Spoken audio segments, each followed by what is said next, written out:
All right. All right. In this segment, we're going to talk about relaxation. And we'll start with exactly how to do the technique, and then we'll get into, some more parameters around it. Sure. But, again, like we talked about in the previous video, it's not just sitting down and taking a deep breath, even though that may be a good place to start. It's a good place to start. If you can't at least sit down, it's probably You're kind of screwed. you kind of messed up for the relaxation part. Yeah. So I guess right from the beginning, there's a few nuances that, I would probably put some emphasis on in the beginning, which is you can do relaxation from any position, right? So if somebody has a hard time, let's say they haven't been trained really well to keep your back straight, back straight is a critical component of meditation, right? It's like every tradition has that. Now, you can lie on the floor and keep your back straight. You might need a little lumbar support, like a towel or something, if that was the case. The unfortunate part with lying down is that most people fall asleep lying down because our mental recognition of lying down is going to sleep, usually. Right. So that's, you've done that since we've been alive. So, for the most part. So, that's a pretty strong pathway that, lying down is sleeping. So, so it may not be the first place you want to start, but if you can start there, or if you think, okay, I really can't hold my back straight, and so while I'm training to do my back straight and building the muscle that it takes to do that, and be relaxed at the same time, because a lot of times people think that that's an odd notion. Keep your back really straight or relax the muscles. How does that work? I need muscle to keep my back straight, but it does work out as long as you have that idea in your head. But back straight is critical. So if you're going to do it lying on the ground and you find that, there's a tendency to fall asleep, then do something that will keep you awake. Again, it could be something as simple as splashing really cold water on your face. That's a traditional technique in India and other places as well. Where you're just really like ice water. Really something bracing, so, and that will sort of wake you up a bit. It may not last very long, but initially it's going to be good for you. And so if you can keep yourself through shorter sessions in the beginning and then work your way up until you've built a pathway that, this is meditation. And so I won't fall asleep. And anytime that you feel like you are falling asleep or doing the head bob or whatever, it's like, stop. Immediately stop wherever you are. It doesn't matter, because you don't want to program that in. So, and then ice water again, that kind of thing. So that it really kind of builds up what you're trying to do, and then go back, sit, start from that place and go through the whole thing. So you're building a pathway that once you start, you finish. And you're awake and aware while you're doing it, right? You're very relaxed, but your mind is active and awake. That's really important. So position, lying on the floor, sitting in a chair. You can use the back of a chair, as long as, again, the lumbar is in a good place and, you have a straight back and you can keep that position. That's good. And then, also sitting toward the edge of a chair, right? Like, many traditions use a bench, a low bench. I mean, that's the way I learned, on a low bench. And so, your body's erect and your back is straight and, neck is straight. And what about sitting on like a meditation cushion with your Perfect. legs crossed? Yeah. Do anything If for that's what relaxation. you're If that's used what to. you're used to, that's perfectly But fine. also, if that's uncomfortable for you, You don't have to do it. Do you have to be in a lotus position? Do you have to be in a cross-legged position? Do you have to be in any position? I mean, there's Zen training is, sort of like on a, I don't know the technical term for it, but it's a sort of a slanted low bench, and your legs get tucked under it. So there's some pressure on your knees, but most of the weight is on your butt, right? Connected to that. And there's a little rocking motion to it, so you can adjust for your spine straightness and angle. You're finding that place that really allows you to be erect but straight, so, and relaxed, obviously. So, find the position that's good for you. If you already have one, great. Just check it out. Don't assume that you're doing it correctly after all these years, So, make sure your back is straight. There's nothing wrong with checking stuff out, even after years of doing it. I'm constantly adjusting myself and checking. It's one of the first things I check if things aren't going well. It's like, how's my posture? Simple sounds ridiculously simple, but it's so, there's so many times when even if you're just walking in your day and you're not feeling well, it's like, what's your posture like? It should be your first consideration. Usually you're, like this, you start to compress on yourself, right? It's the lobster thing, so it's like you need to be, right? You need to be erect and straight, shoulders back, in a good position. It's like, we know from, there was a scientific study at Harvard, right? That, I think psychology actually, right? Where it was like, doing the, Superman pose for men. It's like the old one, where it's like the cape flying in the back and hands on the hips and chest out and shoulders back and like the Man of Steel, right? That doing that for 5 minutes, literally 5 minutes every day, almost doubled their testosterone, output. Crazy. I mean, it's like, you're not taking any supplements. You're not even physically working out. You're literally standing in a posture that produces a physical effect, a chemical effect in your body. I mean, that's insane, right? But it's proven over and over again. Same thing with women, it's like, stand in, I forget what it was, Wonder Woman or something like that, right? Where it was like, whatever the pose is that they, that she struck, and it's sort of in the person's head that they're embodying that, right? And again, things started to, their chemical makeup started to balance out and become, much different than what it was. And so again, just that posturing is a huge thing, right? So posture does, involve itself in a lot of things. And so straight back is not just, like, oh, so the energy centers will be straight and it'll have a freer, a more free flow up the spine or whatever. Although it will, right? So it's just like a conduit. The straight has much less impedance, right, than something that's like bent in all kinds of different angles, right? So there's more pressure involved in that, right? So, but it may have some other, it may be a cue for your mind to say, oh, well, wow, they're really straight. They must be on high alert, or they must be really attentive to something, right? It's sort of like even that, think about movies you've seen, comedies, whatever, where it's like people are like at their desk, whatever, and the teacher says something of high interest, like I'm going to give an A to anybody who can tell me this. Everybody's like, they're perked up. They're like looking for that easy A, right? If they can answer the question, they're on alert, right? They're active. And so, it sort of stimulates that flow to the brain and that circulation gets going. You're working faster, you're thinking faster. Everything's moving in a better way. So to establish that for meditation is a huge thing, right? So that things can be relaxed, but the position that you're taking is saying to the brain, to the subconscious, you need to be awake and aware right now. You're on, you're really thinking about what you're doing here. You're paying attention, and your focus, again, wherever your awareness is, that's where the energy flows, right? So everything's moving. There's no plateaus. You're not drifting off into space or, being distracted in other ways, right? You're on high alert. When you're really focused on something, there's a lot less distractions that come in, right? I mean, we train people to do this in the military and in other places too, right? Physicians, surgeons, right? It's like, yeah, there's stuff going on. There's all kinds of, other events and other physicians doing other things, anesthesiology, handing you tools and not the right tools and, all of these things. But it's like, they've learned to, the best ones anyway, have learned to focus and not let those things distract. They pay attention to the extent that they can make decisions or do things, but they're really focused in, thank God, on what they're doing, right? So it's those positions that cause that to happen and establish that and make it the connection, right? It's like anchoring in your mental state with a physical posture. Right. Yeah. So that's really important. Right. I before we go to the next step, I just want to take a moment to say, like, this is great, because one of the things that I really appreciate about you going through all these nuances of like the practice is like, I can tell it's so cool, because it's like, I know that going through all those details, it's like you want people to succeed.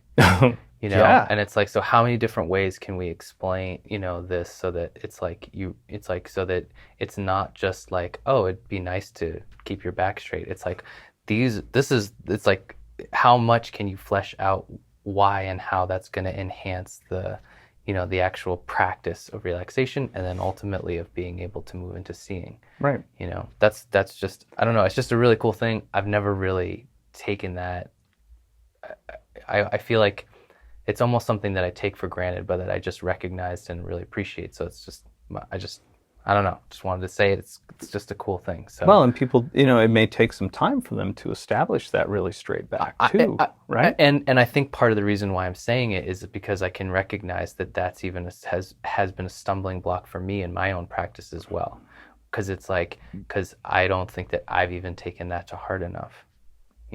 It's like, because sometimes it's hard, if you sit down and you're like, oh, like I can, I'm sitting here, I want to maintain a straight back, but like I don't really feel like I have the, it's like, oh, but my back's getting a little sore. So it's like, oh, can I kind of like finagle it and have like a slightly straight back? But then it's like, but then I don't go as deep in the meditation. I can't get through the relaxation in a way that truly lets my mind go into the place of completely letting go of the physical body, but staying mentally awake and alert. And it's like, and so that's just another one of those key points of the benefits of posture. So it's cool.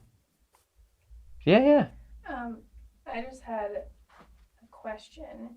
If somebody's sitting, because I don't want to be doing a laying down meditation, you're trying to figure out how to do a straight back, but every time you sit down, no matter what the position is, you experience like some kind of tension in your back, something like that. Are there specific exercises or something that can be done to like relieve that so that it's not happening every time you're trying to meditate? Sure. I mean, I think it's a good point. And I was going to say that, it can take some time to build up the muscle and do those things.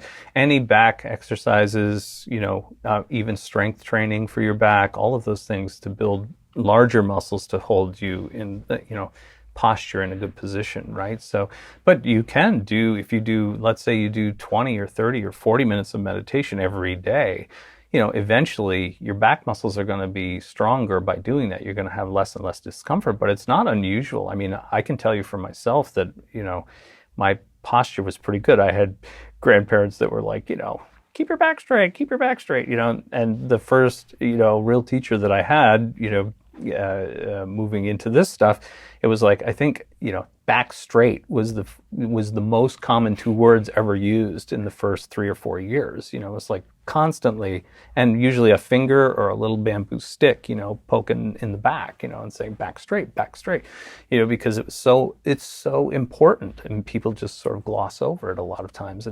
And it, and I was achy from, building my back, and I wasn't a weakling when I, got there. I mean, I thought I was in pretty good condition, athlete and those types of things, right? But it's like, not to the extent that he was looking for. It's like he really... So over time, as you were meditating, it just got kind of improved? From the work, but of course I was doing other things besides meditation, right? So it's like between martial arts and, weightlifting and all of those things, right? Because it all sort of blends together, right? It's like, look, we have this core of what we want, right? We have this, let's think of it as a nice braided cord that's coming down of what we want. This is what we want to achieve. But a lot of times, because it's a braided cord, it's established by blending a lot of different smaller threads together, right? So, I mean, that's where the strength comes from. So, and, we collect all of these other threads together and weave them into that cord, right? So one of those happens to be back straight. And one of those, maybe a sub thread of that is, I need to build up the muscle in my back so I'm not in agony while I'm doing this and trying to keep my back straight. And it's not being, it's not being disheartening to me, because it's like, oh my God, I got 10 minutes and I'm like, my back is killing me. So it's like I stop there, or I try to push through it. And, I'm constantly, I mean, it's not unusual to see in those situations, in those types of schools, where if you were just watching from the outside, to see people, sort of start to feel like they're moving into it feels more comfortable, but it's not straight. And then for them to, adjust themselves into this straight back position on a regular basis, like through the whole meditation, it doesn't really take away that much from, where you are meditation wise and relaxation wise. But obviously the amount of effect that they're getting from keeping their back straight, is more than the loss of that couple of seconds of shifting your position. I think sometimes people are afraid, like, if I shift my position, am I going to lose my focus, or am I going to lose where I am? And it's going to sort of snap me back into the physical reality and all of that. And, keeping your back crimped is going to have a lot more negative effect on you than doing that. You'll sink right back into it. It'll be fine. Literally less than a minute, and you'll be back to the place where you were, and probably even more and better, because there's less impedance in that line, right? There's more free flow. So again, it can, even a single strand of something that you're trying to weave into this end result can be broken into multiple segments, right? And say, okay, so it looks like, this is still pretty sore, and it's been 3 or 4 weeks and I'm still pretty sore. Okay, I need to do a little bit more for my back. I need to build up some, bulk muscle, and really get some extra, muscle in there. Maybe I've been doing too much ab work and not enough back work, So again, it's always about that balancing, counterbalancing, right? So you're trying to become, balanced in your physical body will also produce a balanced, mental body as well. And it all works together. There's not that much of a difference between the two. That's one of the things that we do with this training, right? Is that, to get people to understand as much as we can, to lead them to the place where they can have that realization themselves that it's all the same thing, right? It's like balance in your physical life is the same as balance in your energetic life, and vice versa. What's above is below. What's below is above. They work together, right? So it's that balance in between, and being able to be optimal in both of those areas produces the life that you want. And to be able to move in any direction, you need to be in good balance, right? So as far as the muscle position, or the amount of muscle it takes to sort of hold that, you need to work on it. So, and there's plenty of things. It isn't necessarily, now I've got to get a gym membership. No, it's like, okay, you can do body weight exercises that will produce that, right? So everything from push-ups to, bends, and flexes in the back that will produce, the equivalent of that.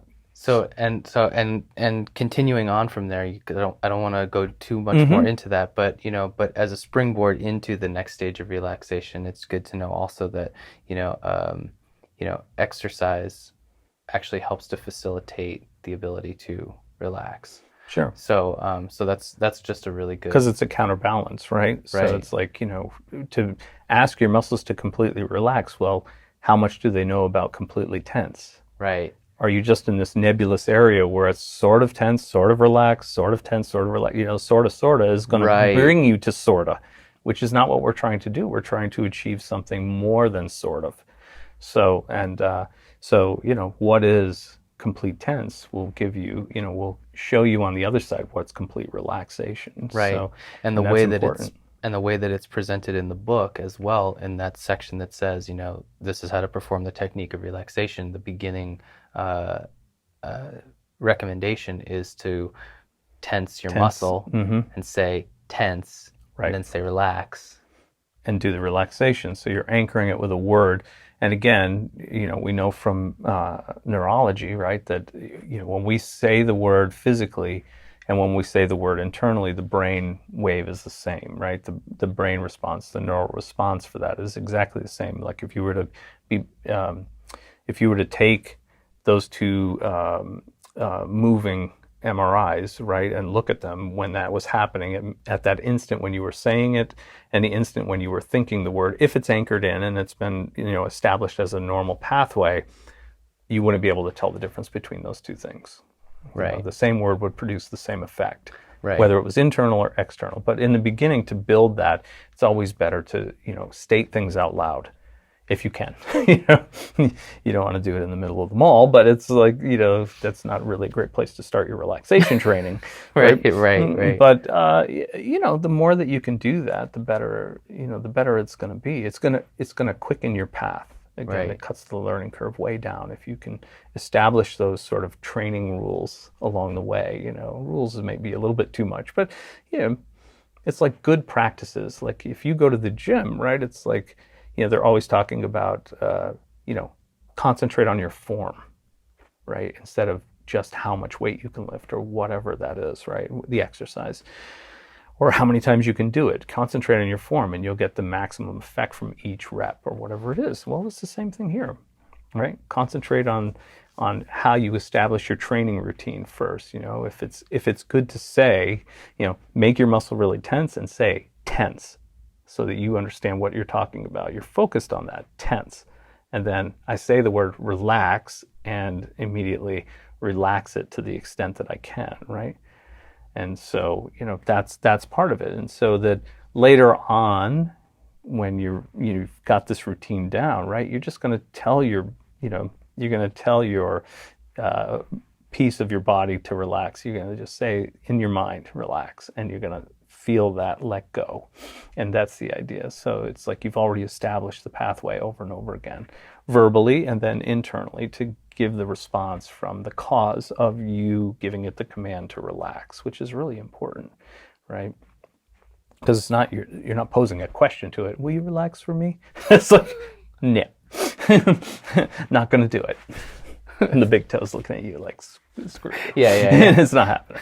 So it's you establish the rapport with your body. It's like, in this case, you're treating the body as almost like it has a mind of its own, it has a brain of its own, right? So it's like, does it really want to relax? Does it feel like getting up and running out? Does it, whatever. I mean, you have to establish the relationship, reestablish the relationship with yourself, with your physical body. It's like the mind should control the body. And so if it hasn't for a long time or to a minimal extent, then we got a little work to do, right? I remember one time in the beginning of the training, you were talking about how, you had this very simple explanation of like, you were like, okay, body, mind, mental, mind, and then spiritual mind, right? And so you were saying how, like, for most of us, the physical mind has dominance over the mental, right? That's right. So for the spiritual to flow into our experience, we need to rearrange the hierarchy. And it won't be overnight, right? It's like if you make it too stoic, too stringent, some people can do it, but if not, small increments will still get you there, right? Right. Patterns that have been established for decades are not going to go away overnight. You need to work at it systematically. So you got to have patience. You got to have some patience, and be a little bit compassionate with yourself. I mean, holy hell. It's like, people beat the hell out of themselves for not being able to sit still for 40 minutes or an hour. It's like, look, if you haven't done that in a long time or ever, it's going to take a little work to get you to, be good with that. Sure. Even if you're holding a really nice carrot at the end, if you do it, it's going to take some time to kind of establish that routine and again, rearrange that hierarchy that's been established for a long time in a certain position. So, moving on. It's step two. Sorry, but I'm obviously very passionate about just relaxation. So because it's so important, it can make and break people, not being able to do it or being able to do it well, it just flows into everything. So you start with your position, and then, just regulate your breathing. And then you're going to start with incremental pieces of your physical body. So traditionally, we would start with the left side and say the left great toe. And so you would just give it the command to tense and you scrunch it up, right? And then, then you give it the command to relax and it relaxes so that it knows the difference between the two things. And the anchor is the word that you use, right? So, and obviously the physical sensation of it, because obviously tensing it as hard as you can is different than relaxing as much as you can. So we want to make a clear differentiation between the two things.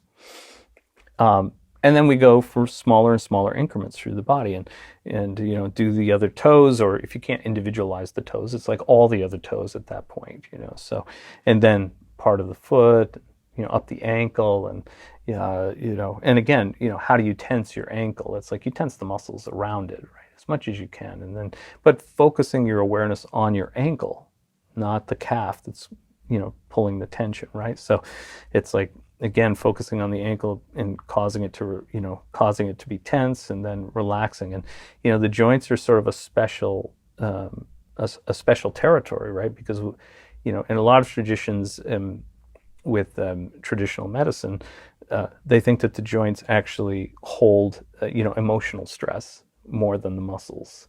So that's important, right? Because one of the biggest things, in everywhere, but really high in the United States, is arthritis, right? So it's like achy joints, and and look how much emotional stress there is, right? So in being able to relax those and let those go, it facilitates, besides the meditations that you do, it facilitates the removal and the sort of the bringing down that fever pitch of sort of energetic stagnation in those joints, and so it lets that stuff go. So just a little caveat, but it's important. So doing increments all the way up the left side and down the left arm, the same thing, back up the left arm to half the face, right? And so you really, at that point, you feel a really strange sensation, because we're really, you might even spend like, okay, so the face, and then the scalp and the back of the neck, so you're covering all the territories, as small as you need, or as, bigger pieces, that you want to do.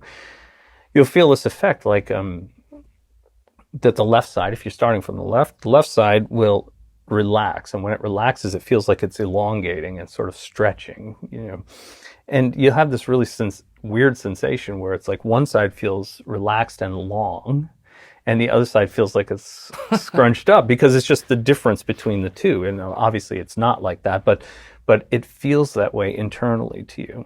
And so, when you go to the other side, and relax that, they sort of level out and equal out. And the other one will relax even more. So another one of those weird little caveats is that when you relax the opposite side, or the right side, right, the left side will relax even more. So it's not unusual. Let's say you're relaxing, you're down to the right elbow, and you relax that right elbow, and you relax it as much as you can. You give it the command, and you're just letting it go, whatever's there, feeling that it's separating and sort of moving apart, giving itself more space, right? It's not unusual to feel the left elbow sort of pop or crack a little bit, releasing some stress or tension there that you didn't get on the way up.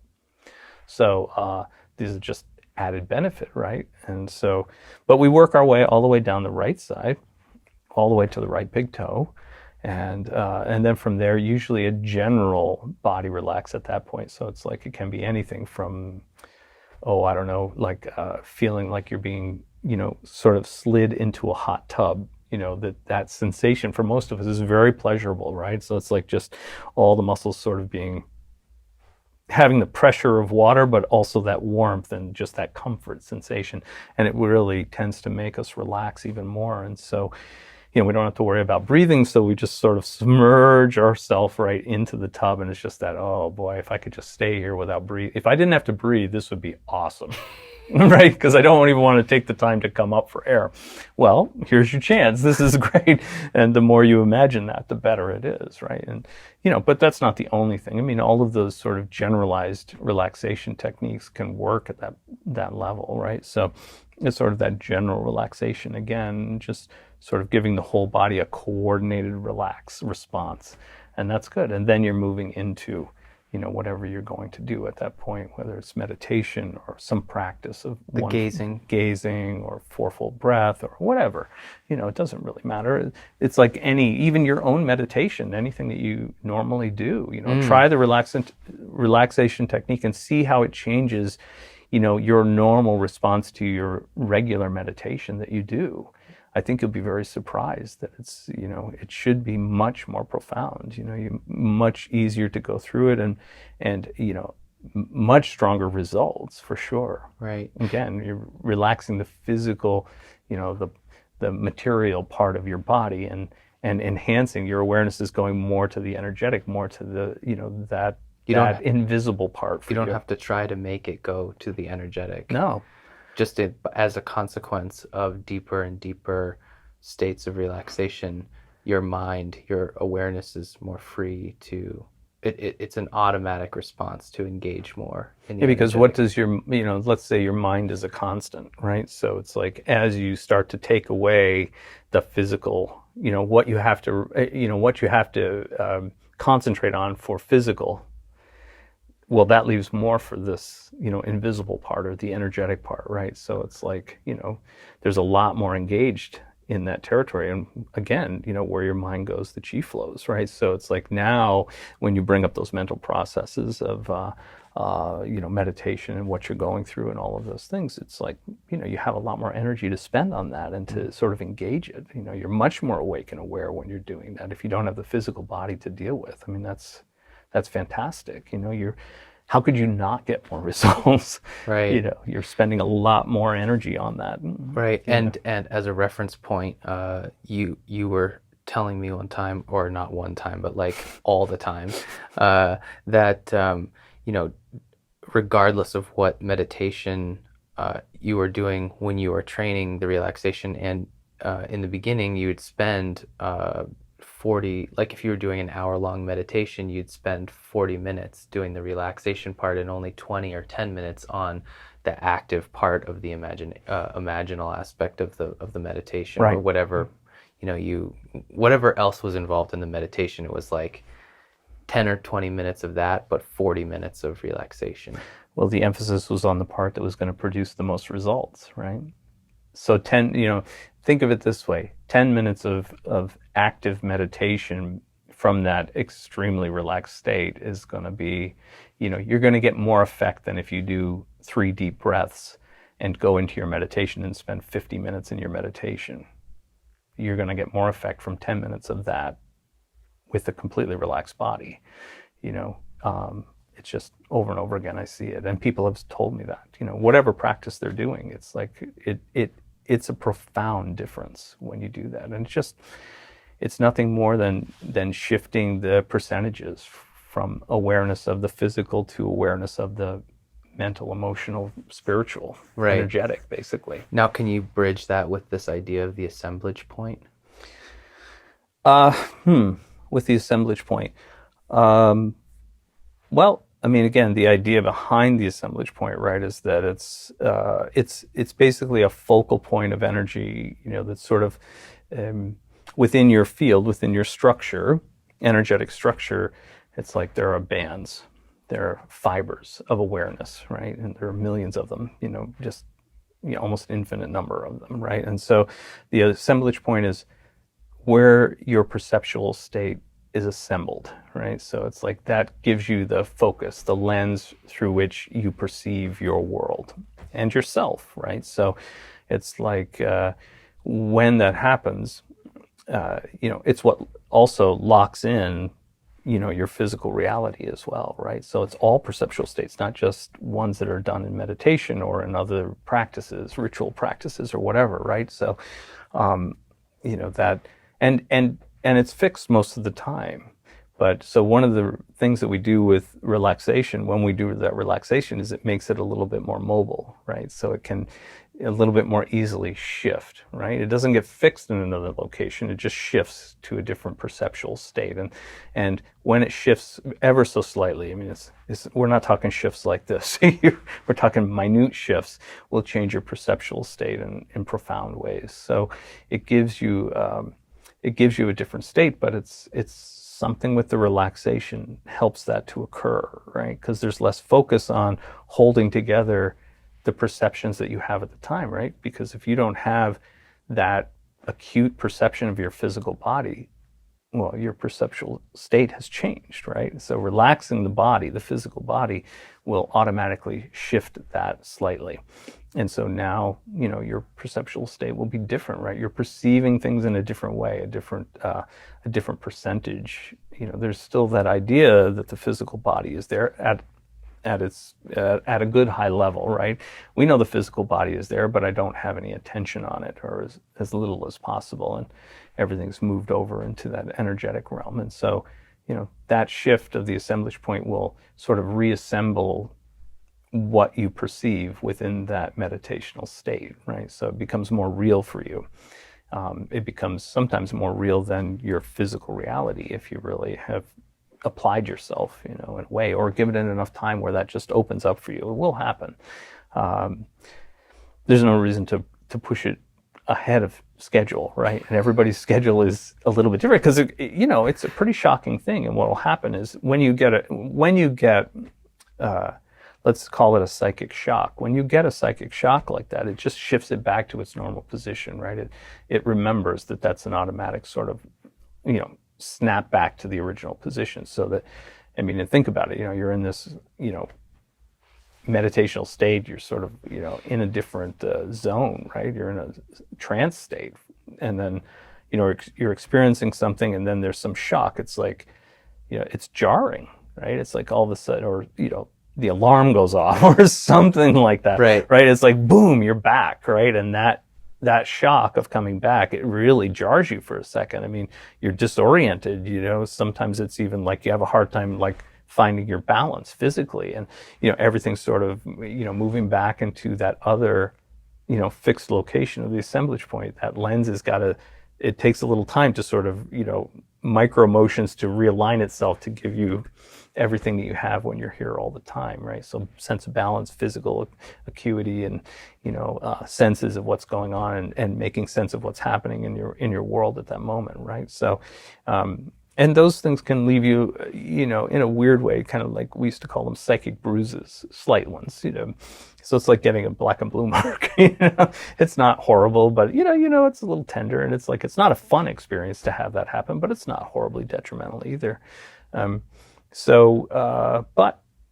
it does happen. So having the flexibility in that shift. Of course, we're not trying a cathartic experience, right? We want to, make this nice transitional shift and then bring the shift back to its normal starting position, because I want to be able to control and be able to, anchor both of those places in, right? And as it sort of drifts out even more, into, more and more, the more that your focus goes on that. Let's say that your meditational state gets more profound, as far as like, the visuals aren't hard to hold. It's like they become more realistic, sort of like, a dream-like state, and maybe at a very high level, like a lucid dream. So your waking consciousness is there. You're very high alert, but everything seems to be even more saturated, like the colors are more saturated.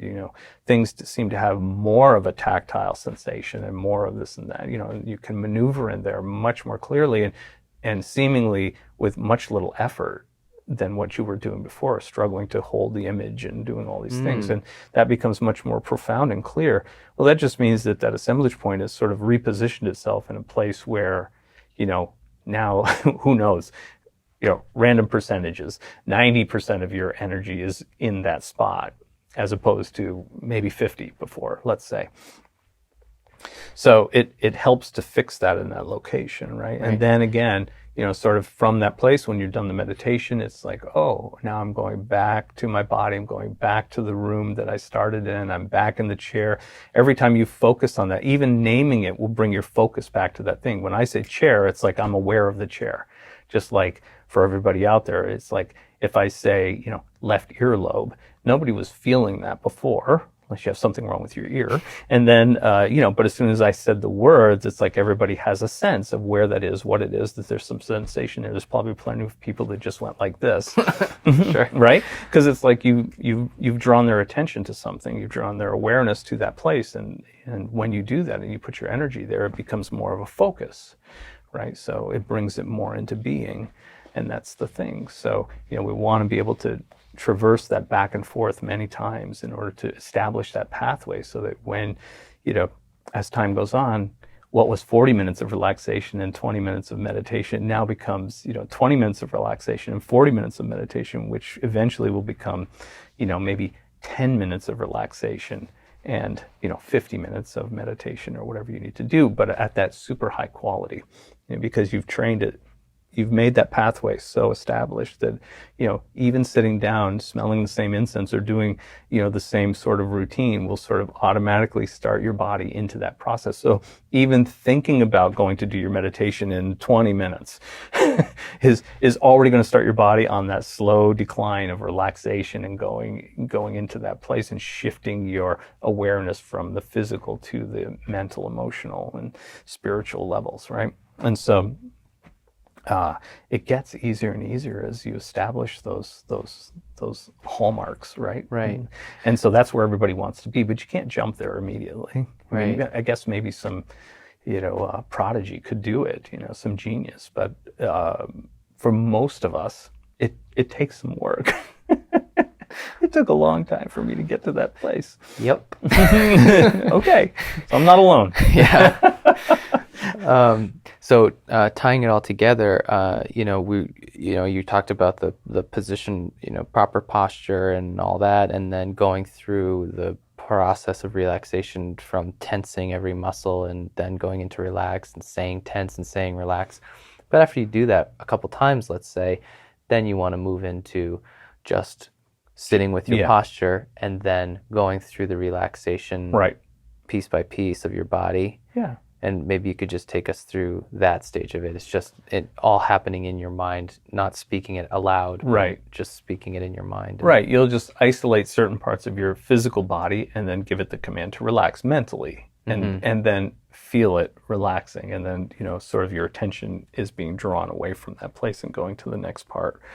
Mm-hmm. So you might start with those smaller increments. Instead of starting with the left big toe, you might start with the left foot, right? And then, if I want to stay consistent, like maybe I'll do the left ankle as an isolated piece, because it holds some kind of, maybe some emotional stuff that I want to get rid of and release it, right? So, and then the calf and lower leg, and then the knee, because it's a joint, right? And then the upper leg, and so. Can you just keep going and just do the action? Just say exactly what you usually do. So the upper leg, then the lower torso, let's put it, so that includes your lower back on one side, lower back and abdomen, so relaxing that, maybe the hip joint too, right? If I skipped over that, sometimes I'll include it as part of the leg, but sometimes if if there's any achiness or there, it doesn't hurt to relax it specifically, especially if people have, joint problems specifically. It's not a bad thing to go over that particular spot a few times, right? Like relax and come back to that, relax it again,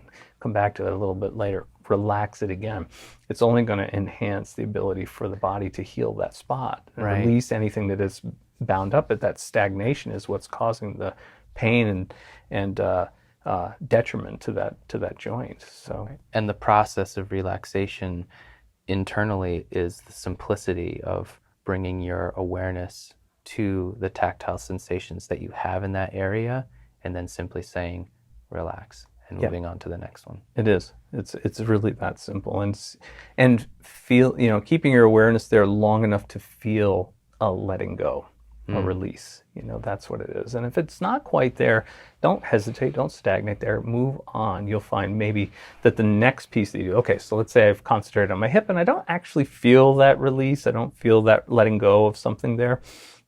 So I'm not going to just stagnate there and stop, right? It's just going to compound it more. So I'll move to the next segment. So the lower torso, right? So the lower abdomen on the left side and the lower back on the left side. And I give it the command to relax, and that relaxes. And then as sort of a weird consequence of that, I feel my hip let go. I feel it relax. And so there's no reason to sort of get stuck in those places if you don't have the response you're looking for. Keep moving.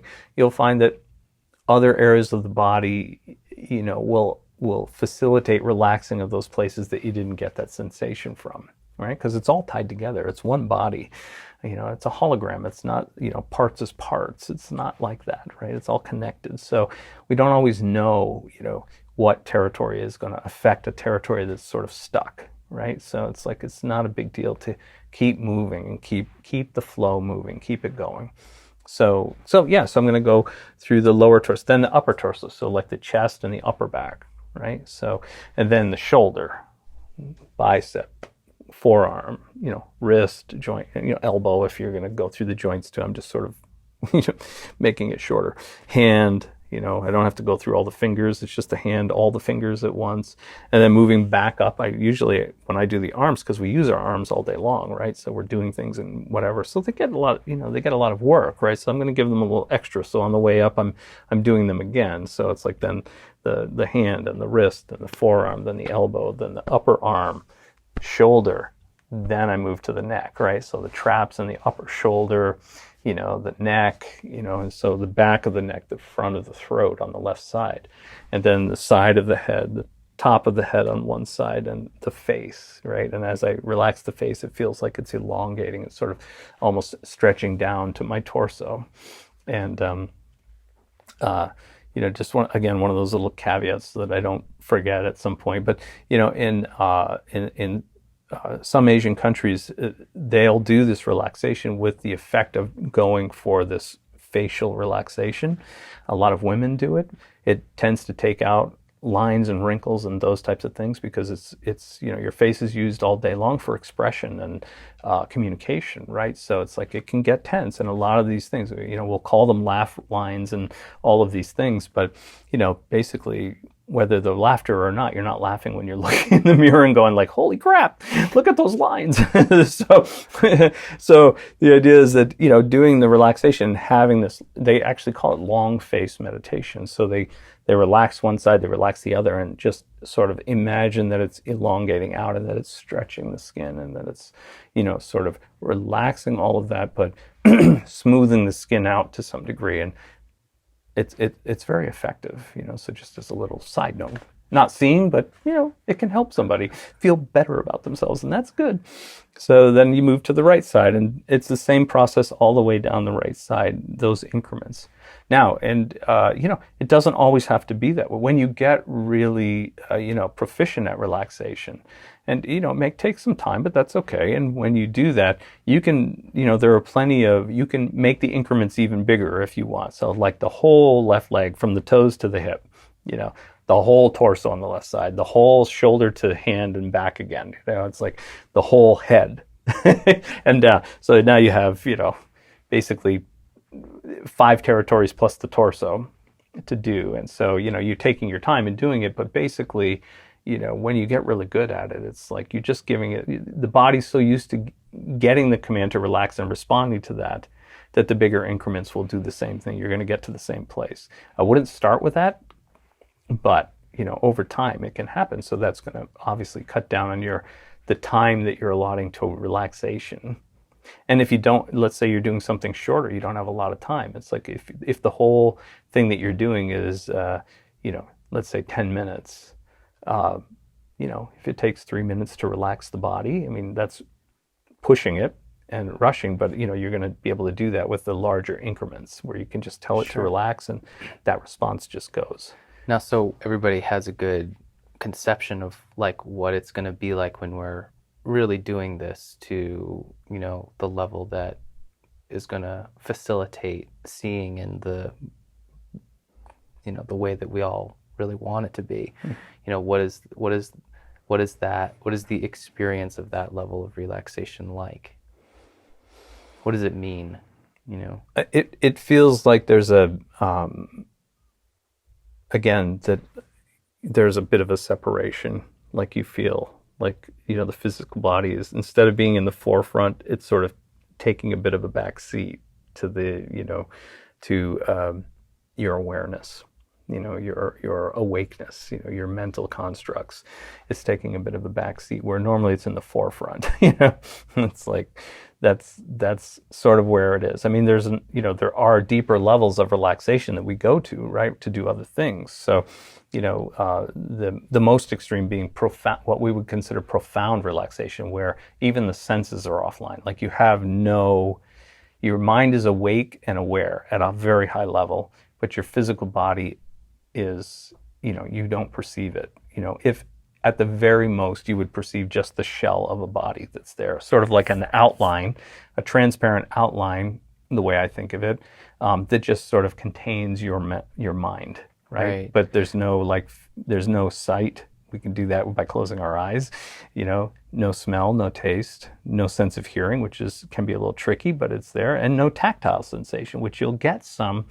We already see that by awareness, we can bring people to a level of experiencing tactile sensation, or if it's not in the forefront of our mind, it's sort of gone, it's negated, and then we just sort of capitalize on that, inherent way of being, right? That if it's not really being engaged, a lot of times we don't feel it, we don't sense it, especially those places that are a little less sensitive, like your elbow or your knee, So profound relaxation, where we are experiencing ourselves as basically just pure consciousness without the awareness at all, the physical body or the physical senses, is one of those deeper states that maybe facilitates and allows us to do other practices. Correct. But with seeing energy, it's not necessary to go to that place. We don't have for to seeing. go to that level. Okay. Right, because you're going to be, your eyes are going to be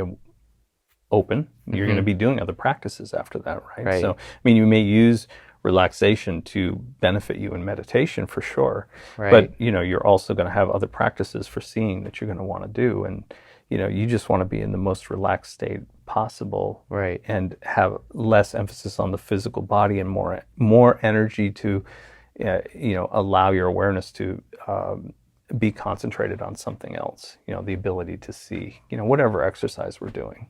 So you want more of a percentage to be available for that. Right. And deeper relaxation equals more. Yeah. But more results. Yeah, because again, one of the paradigm shifts that we try to, bring along as time goes on is that,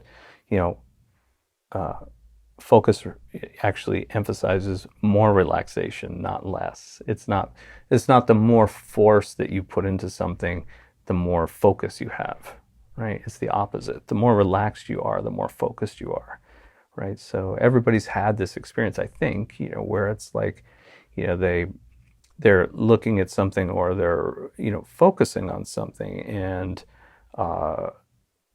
it's whatever it is, it's caught your attention so much so that your body kind of drops into this relaxed state, because everything is sort of everything's culminating at that point that you're looking at. And so, or the event that you're looking at, it's like time seems to stand still, or things seem to slow down, and all of your attention and awareness is going toward the event that's unfolding in front of you.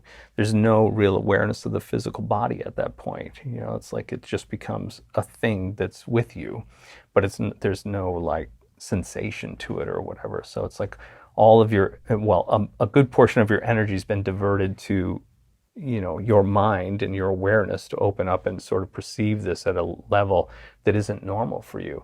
Think about it with like people have been in close encounters with car accidents, and one of the tried and true things that people will say is it happened so fast, but everything looked like it was in slow motion. Well, that's a spike of, energy, and your awareness goes out to, maneuvering yourself in this, scenario that's very tense and whatever, but nobody's feeling their body at that point. It's like everything goes to, the reason that things look like they're slowing down and that everything's sort of moving in slow-mo is because your awareness is going out to perceiving what's going on around you and sort of capturing, like movement over here, movement over there. Can I change lanes? Can I do this? Can I do that? Right? All in a instant, right? But nobody's thinking like, oh, I've got to squeeze the steering wheel tighter. I've got to push on this. I've got to, like, oh, let me brace myself for, like that all comes as a secondary thing, right? In the moment, you're just acting, but that's one of those extremes, right? I mean, we don't want to go there, but it's one of those things. Can we take that as an event, and a lot of people have experienced, right? And that's one of the more common things. But can we train that so that we can utilize it in our own control? Can I bring myself to that level of shifting my awareness? So where is my energy going? Is it on the physical, or can I shift it out into the mental, emotional realm, the spiritual realm, that energetic realm, to observe and sort of pick up other, subtle frequencies that are around me all the time. It's just Right. that now I'm shifting my awareness so that I can sense them via seeing in this case, but maybe in other ways too. Right. And then, and utilize them in some way. Right. And this is why we said in the page before people downloaded the book, why trying to see energy never works. Yeah, because you're using force to make it happen. Right. It's like grasping at smoke. It looks like you got it. You open your hand, there's nothing there. Right. So it's like, no matter how hard you squeeze, no matter how fast you are, you're not going to catch smoke.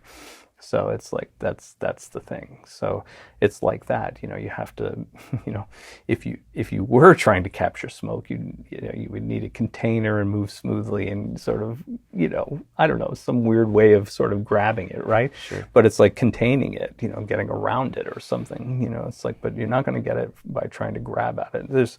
There's no force that will propel you into seeing. Let's put it that way. So it doesn't work that way.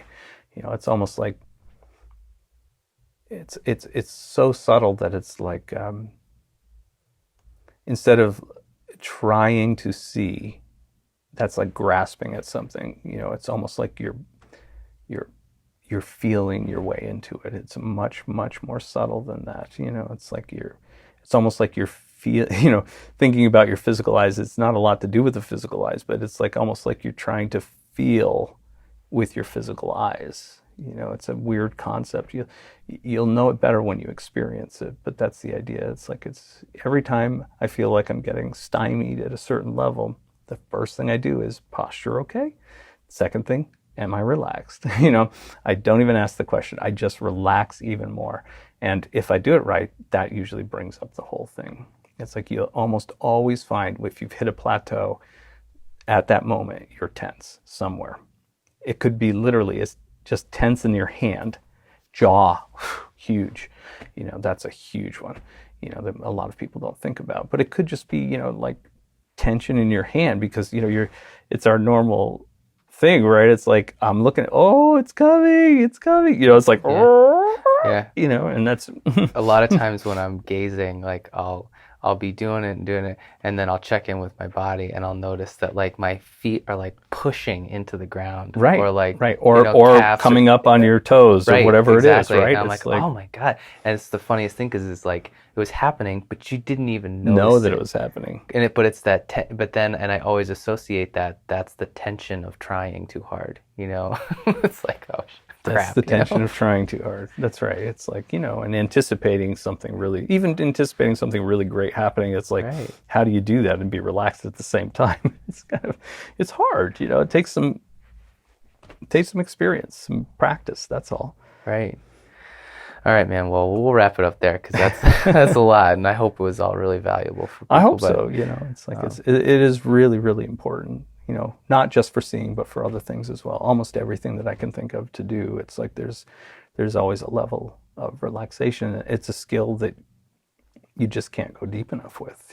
It's like to be able to perform profound relaxation as we defined it, within a very short period of time is an exceptional skill and very high mastery of relaxation. It sounds funny to be a master of relaxation, but it really is a skill that you have to develop, at least to that level. It's funny. It's almost like we could redefine it and say, instead of thinking about it from the aspect that you're letting go of, it's almost like instead of relaxation or profound relaxation as being the goal, it's almost like if you were just looking at the flip side of the coin, it's almost like maximizing your identification and awareness of yourself as pure consciousness. Mm-hmm. Because it's like, as the tension in the body goes down, the flexibility and degree of heightened awareness of consciousness that you are comes up. Right. So it's almost like, exactly. Yeah. But since the physical is what we know so well, it's like that's the part that we know. It's a good place to start. It's like, instead of just like, hey, become pure consciousness. It's like, what does that mean? What does that even mean? It sounds great. It sounds cool, but like, Yeah, exactly. Well, yeah. What does that mean? It just means relax. Yeah. Shifting your awareness from one position to another. That's all. Right. Yeah. All right, cool, man. Thanks. We'll go on to the next part. Great.